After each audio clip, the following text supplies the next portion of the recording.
Welcome to Vodhalla. As we get here into game number 1 of Fiend versus LX. Well, there we go. Gonna get right to that spear play. Kind of similar to what we saw last set. Gonna be using that spear to really kind of control a lot of space, get some nice clean combos. The thing is like, when the spear's not in hand, you've got the sword, which is just as capable, if not more, of doing almost all the same, plus a little bit extra.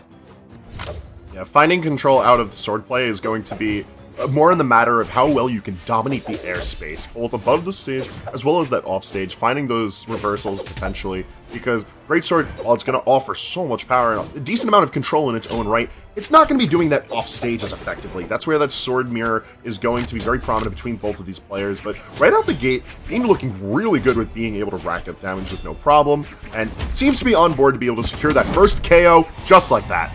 Absolutely coming in, getting the SIG, closing it out. Such a strong SIG from Hattori. Covers so much range. It's so strong. It's just quick and just very swift to deal with things in general. But you gotta watch out for that Vampire Bat, baby. It is such a strong option. But the crowbar, I love the crowbar skin for the sword. It's so great.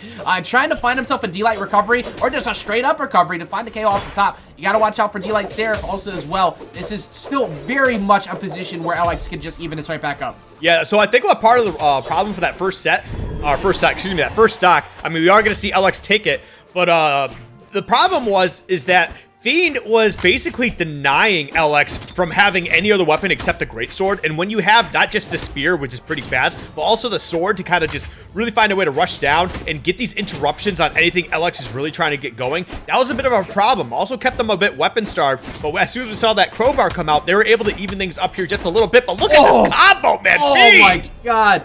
Not one, but two. Going for side light, D-Light into GCD Light. Sarah, just the way that Fiend is pushing right now. But here comes the big weapon toss. Dun, dun, dun, dun. Trying to find that landing recovery. Not going to get the KO off the top, though. And that is just going to miss as LX just almost got the lead. Oh! Woo! You spoke too soon. We're going to be finding the lead, although it's off of an amazing read from LX. And there, I think, what Skiff brought up with the idea of weapon starving was really potent in that first stock from Fiend, because you don't have to worry about the conjunction of sword and greatsword if you're just denying all of that space. You'll be able to react accordingly, exactly as we're seeing there from Fiend. But when LX has that opportunity to be able to keep the pressure on with sword and then take out the firepower of the greatsword, that's where it's a big problem for Fiend, especially Fiend is caught out without that spear. I'm sorry, that last stock was so funny looking. You saw Alex try to come back in with the Sarah to keep himself safe, and then just got poked in the face by Fiend. Like, no, get back off. You're looking kind of stupid. But these reads, though, all looking brilliant. And I love the way Fiend, we've seen this like 4 times now, where Fiend will weapon toss down as a check to approach. You see that a lot more at the high level. There it is again. There it is, yeah. Just, like, I don't want you to jump at me, and I know you got to commit pretty hard to kind of some laggier options with Lucille. It's going to be harder for you to get in, but finally throws on Olay looking for the sword. And there we go, got another sword, really just kind of keeping LX on this great sword. I mean, it might be that LX prefers this anyway, and honestly, look at that, you see a couple strong hits, and oh my god, they were trying to get the mix-up, trying to find a way to close it out. Honestly, one more hit with Lucille here, that should probably be lights out on this first game. Oh my goodness, the first one's free, baby. You Gonna catch him off the top. I am so sorry. I dressed up as Negan during Halloween, and I got to make a bunch of references. Now here, I get to make a bunch more references. It's so good. Frank, that first game was looking very much in control of the Hattori, of the spear.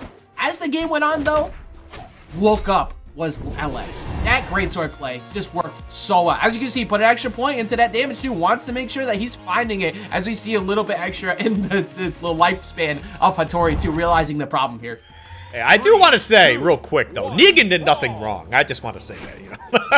Hey, all right, look. Well, okay, all right. An interesting analysis from Skip.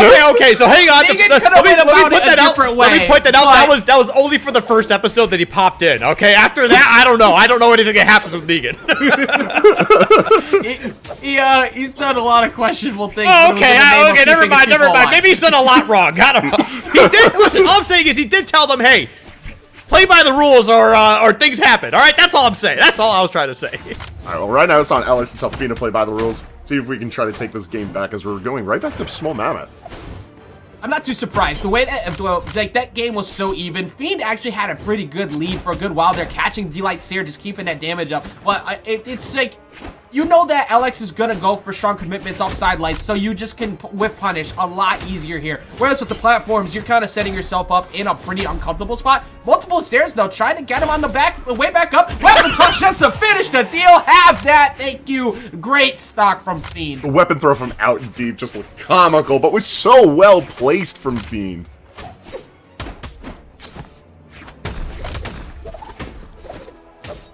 All right, and as we see here, it's going to continue to put on some good pressure. Yeah, just keeping that damage up right now, getting access to the right back to the greatsword, and now this is still very much a comfortable lead for Fiend here. As we see a big stare, I don't think you're making this one back. You got to use our resources. Going to be covered. Oh, just get the. Oh my God! If you showed me a chart of do they make that back, I would not have to leave that. Oh my God, they had to have touched like the last possible pixel of that stage to be able to survive, and also taking a stock with it, maybe. I don't know. He slid underneath. Oh, there's a big stock coming in. Gonna close it out off the side is LX. Frank, how you feeling so far about I'm feeling like LX just made borrowed time look so good. Coming back from near disaster, turning it all around to a KO to tie up. But that doesn't mean that LX is out of danger just yet. Still in the red, being very much on the hunt for this KO. And I think being getting a little brazen for that hunt is causing a lot of damage to get built up that otherwise doesn't have to be while Spear is in hand. Oh, so good, though, using that D-Light into Sarah Skiff. It's just, oh, big dominant hit from that down air right there. Is going to find a dare, going to find a hit, and that's going to give Fiend a very short lead. However, we saw this kind of similar in the last game, and LX ran it back. Yeah, right now, Fiend is doing a really good job. Probably dropping that first game, really not wanting to at all. So they're probably trying to turn this up here a little bit more.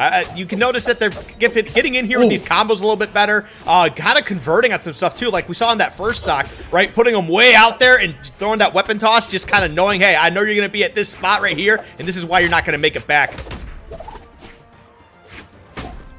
Alex really caught out without any answers while being unarmed, though. Managing to get that signature greatsword and put it to good use. Immediately gonna find the KO afterwards. Got a little bit of the weapon starve, but opting to stick on the greatsword, which makes a ton of sense. Lucille putting in all the work this game. Like you said, no exceptions. This lead is no exception. Is all gonna go ahead and get quite a few hits, but D-Light Seer gonna put him deep off stage and see if Alex can get the wall touch. He does. Comes back on aggressively to get himself in with the nair. Now what does Fiend do? As a response, we saw this before where Fiend had a lead and kind of overcommitted, but D-Light Seer not enough just yet. It might be the weapon toss. And just putting himself out there as a body, forcing him to fade back. Yeah, you had to, because if you just jump in, you're getting ground pounded there. That was so well played by Fiend. Yeah, honestly, it's what you need to see after dropping game one, right? Especially when you're being the player who's ranked higher. We need to see that you're definitely still in this game, and that was 100%, without a doubt, a show of power from Fiend, just really dominating, but it got a little too close at the end, right? We saw LX, like, they've been opting to use this greatsword, and we see why now, right? This greatsword, once it gets a couple of those strong hits in there, it just takes one or two more hits after that, and it just takes over. It just deletes stocks. That's the problem solver right there. Been looking really good behind Alex, and on a smaller space, I think it's going to put in even more work. Like, we've already seen, the sword play from Alex has been looking fine, but the spear play from Fiend, I think, has been nullifying a lot of what that sword can typically give. Great sword, though, I think is going to have a lot of impact for this one. Good job from Fiend not getting caught by that same mix-up. We saw D-Light dare into Sarah on a dodge read last game, too. So Fiend starting to catch onto the habit to LX, and for good reason. Like, you stare down Fiend, you look at this bracket, Fiend is one of the people you expect to be in grand finals. Like, this is PR number 2, maybe seed number 3, but like, Fiend has been so consistent for so long with the Satori. You gotta expect him to make his way back there. As the way we've been seeing him play so far has been pretty solid. Even after giving up that first game, has really started to figure things out here, Skiff. And as we can see, this greatsword coming into play a little bit. Lucille almost being able to close it out. He's been going for that mix-up time and time again. We're sitting that one hit and then trying to turn around and spike them the other way and just not able to get it to connect yet. Fiend barely surviving by the skin of their teeth at the moment. Yeah, I think Fiend trying to play a lot more evasive has been proving to be very valuable, especially with big raids like that. Fantastic play. we saw that before too. D-Light into GC D-Light Sair. That time nets the KO. I am loving these extensions from Fiend. Just getting these jump reads from LX over and over. But right now, gonna find the dare, and he fed him spaghetti. He does get himself back on though, and tries to go for a big ground pound to reverse it though, and misses out. Hey, I respect that one, right? You're already like fairly into the red at that point, right? You either able to close out the stock, look like a genius, or you just happen to lose a stock that's probably already on its way out as it is. And, you know, it's not that bad of a scenario, but look at this. Getting right back into the fray of things, putting out some good damage immediately, getting some nice spear combos. Weapon toss isn't going to connect, but hey, you know what? That's what we got hands and feet for. Yeah, the unarmed play looking pretty good whenever it does pop up for Fiend. Although, making sure that those situations aren't very long, immediately going to opt to grab the sword when available. I do think Alex does need to try to focus more on weapon starving because we're seeing so much of this strong weapon play from Fiend. Like, sword and spear combo just being so good to maintain control.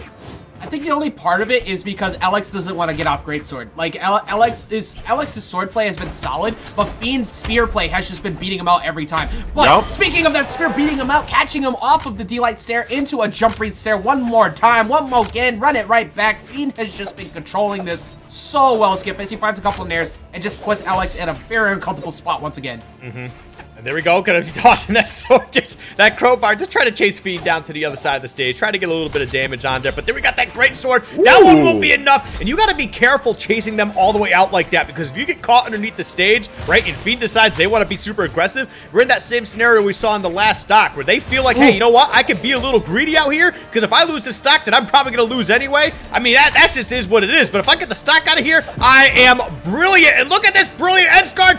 Will be enough? It will be. Oh my god. That was so good. We have not seen the D-Sig pretty much come out at all from Fiend this whole time, just kind of just chilling, waiting for you to try and do something silly. And then as soon as it came out, boom. We saw a lot of center stage neutral sig reads coming in from LX as well, trying to get some jump reads. Did not work. Now, the switch up here. There's some gauntlet play to Cassidy to get the consistent KOs as well from the hammer. Switching it up to Crystal Temple, it could potentially be the last match in winner side of LX, Frank.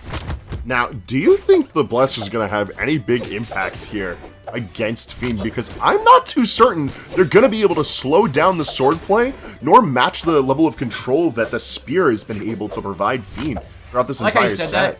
It immediately was answered. Like, Skip was saying, yeah, look, you're a little bit too smart at this. As soon as it came out with the Blaster's sword, 3 to 4 reads was forced to drop them and decided to switch up to the hammer. I honestly, like, that neutral sync is such a good anti-air coming in from Cassidy with a hammer. But outside of that, like, with the Blasters in this match, Skip, I'm not sure if it's going to really make a huge difference. I mean, it definitely remains to be seen. It was one interaction. I'll give LX the chance to try and prove us wrong once more. But yeah, it definitely does seem a little bit weary, a little bit scary. However, and that's going to be a huge stock there for Fiend to get things started. You do have the hammer, which honestly just seems to be a more fluid weapon than the greatsword at the moment. You feel like you can try to answer and some things a little bit cleaner. But again, we have to see if they can get that combo game going, because hammers, listen, against fast moves or weapons like this, hammer can do some neat things, but like, I'm going to need to see a little bit more. 100%. And now speaking of that hammer, trying to find a dodge back read with Stomp Sarah, as we all know, everybody's looking for it. You got to find that one big hit. GC Stomp is probably coming pretty soon. Trying to find a nair off the top instead, but still pretty low in health, but that doesn't really mean much to hammer. That neutral sig just missed. Like, oh, that one is going to connect though, does not get the KO off the top that they're looking for. That one should do it though, as we get LX getting himself on the board. Hey, if you missed once, try again, able to get that stock. Even things up here just a little bit, but, ooh, wait, we got a little bit of a start here. Not gonna be able to even it up in damage, but definitely, you know, just getting a nice little start. Yeah, that's how you get the ball rolling, and also the weapon starts, keep the hammer in play, and also keep Fiend from having anything available, because right away, almost on cue, the sword finds its way to Fiend's hands, and that's, I think, exactly what Fiend needs in order to neutralize all the pressure from the hammer, because the hammer's so powerful, but it's on the slower end. Fiend has great responses to that, and tried to get a little mixy with it. Yeah, it was so strong. I'm very surprised that that GC D-Light Sarah didn't KO as well. You know, Like, it's crazy watching the way that Fiend has just been navigating around, but the neutral stick catching the anti here, and Fiend found another one, LX found another one, but Fiend coming back in hot. Actually been getting boxed out a bit, but the recovery off the top. Also, that KO. Why is a T-Rex in the skies? I don't like this universe. I want out of here if that's going to be the case. That's your problem with the universe, a T-Rex in the sky. Never mind all the other things we've been seeing all day today. All right, buddy. Look, man, I draw the line at being eaten alive, okay? That's all I'm saying. Either way, though, we're going to see if LX can find a way to turn this around. We do have Fiend in the red, right? And we're finally starting to get some of this gunplay going. I feel like they've actually opted to throw these guns out. Look at this. It looks like things are starting to kind of make sense. Yeah, the blasters are actually starting to look a bit better here as it's been going on. Trying to find a D-Light, though, is Fiend. We saw those D-Lights working so well. Look for Big Sarah, but LX is just playing right out of range, and the recovery does take it out off the top. So all of a sudden, LX looking a bit better here. Decent amount of damage on. You have to avoid some of these quick D-Light strings, Frank, if he wants to stay in it, as we've seen Fiend has been so good at, but does find some neutralites and getting the damage on.